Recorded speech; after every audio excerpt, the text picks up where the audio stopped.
ইলিশের উৎপাদন নির্বিঘ্ন করতে অভয়াশ্রমগুলোতে দেয়া ৬০ দিনের নিষেধাজ্ঞা মানছে না জেলেরা। বরিশালের বাজারে প্রকাশ্যে বিক্রি হচ্ছে জাটকা।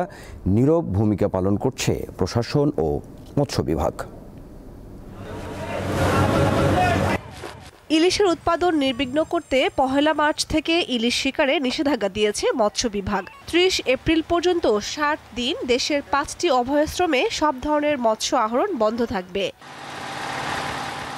বরিশাল সদর উপজেলার চরমোনা ইউনিয়নের জুনাহাট থেকে মেহেন্দিগঞ্জ উপজেলার দক্ষিণ পশ্চিম জাঙ্গালিয়া পর্যন্ত ৮২ কিলোমিটার নদী এলাকা অভয়াশ্রম হিসেবে ঘোষণা করা হয়েছে। তবে বরিশালের মেঘনা, কীর্তনখোলা, কালাবদর, মাসকাটা, আউরিয়াল খাঁ নদীতে নির্বিচারে চলছে জাটকা আহরণ। প্রতি রাতে প্রায় ১৮ থেকে ২০ বেরেল এই চাপলি এবং ঝাটকা ওই জায়গা থেকে পাচার হয়। ধরা নিষেধ, ঠিক আছে, জেলেরা তো আনে আড়তদারের কাছ থেকে, আমরা আড়তদারের কাছ থেকে কিনি।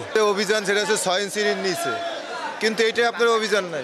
ঝাটকাটা আগে বন্ধ করতে হবে, কারণ ঝাটকাটার কারণে আমাদের বড় ইলিশগুলো বেশি ধরা পড়তেছে না। অভিযানটা আরো কঠোর হোক, যাতে এই ঝাটকাটা কোনো মতেই জালিয়ারা না ধরতে পারে। জেলায় ৭৯,০০০ জেলের মধ্যে নিবন্ধিত জেলের সংখ্যা ৭৭,০০০। এর মধ্যে ৫৬,০০০ জেলে পরিবারকে দেয়া হবে সহায়তা। জেলেদের দাবি, নিষেধাজ্ঞার সময় তাদেরকে সরকারের প্রণোদনা দেওয়া হলে নিষেধাজ্ঞা কার্যকর হবে। মাছ পোনা কম, জালিয়ারা মনে করেন ঘরে বসে রয়েছে, আমরা বেকার বই রয়েছে। অভিযান চলছে, আমাদের যদি সরকার চাল টাউল বাদ দেয়, একটু আমরা মাই ভালো খাইতে নিতে পারি। সরকার যে জিনিসটা দেয় এটা বন্টন হয় কিনা ঠিক মতন, পাবলিকে পায় কিনা।